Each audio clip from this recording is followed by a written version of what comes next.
Depending on the clinic that you are working for, some of them want you to write the notes a little bit differently, but in general,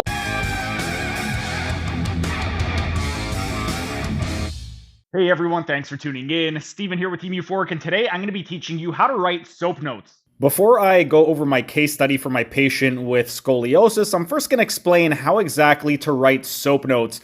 With regard to SOAP notes is an acronym. The S stands for subjective, the O stands for objective, then the A is assessment, and P is plan. Depending on the clinic that you are working for, some of them want you to write the notes a little bit differently, but in general, the subjective, you're just going to report what exactly the patient is reporting to you. So that's going to be their symptomology. Under objective, this one is where it's going to depend on the actual clinic. Some clinics, they're very particular with how exactly they want you to write it. I've done it in a couple different ways. Some of the clinics, what I'll do under objective is I will put the objective orthopedic special test that I performed. So that'll be things like if I perform tests like the Apley scratch for somebody with shoulder pain, if I've done something like the Thomas test for somebody with hip and low back pain, or any other special orthopedic test like upper limb tension test for neurological pain.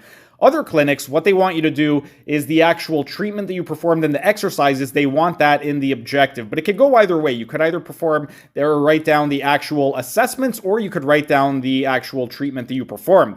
And then under assessment, it's vice versa with regard to the objective. It could be either way. You could either write down the actual orthopedic special test that you performed, or under assessment, you can write down the treatment that you performed and then write down how the patient responded to the treatment. And then lastly is going to be the plan. The plan, you're just going to write down what you plan on doing moving forward. So that could be anything from continue on with the treatment plan as prescribed currently, or you could write out specific recommendations that you've made. So for this current patient, I gave her some home recommendations that she could do, gave her a list of 6 exercises. I gave her 2 mobilizations, 2 stretching exercises, and 2 strengthening exercises, so that I could put them under the plan.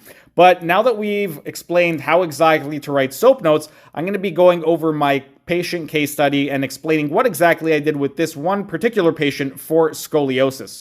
That was just a tiny taste of what can be found in my members only section. If you enjoyed it, become a member for only $5 a month to get access to hundreds of member only videos.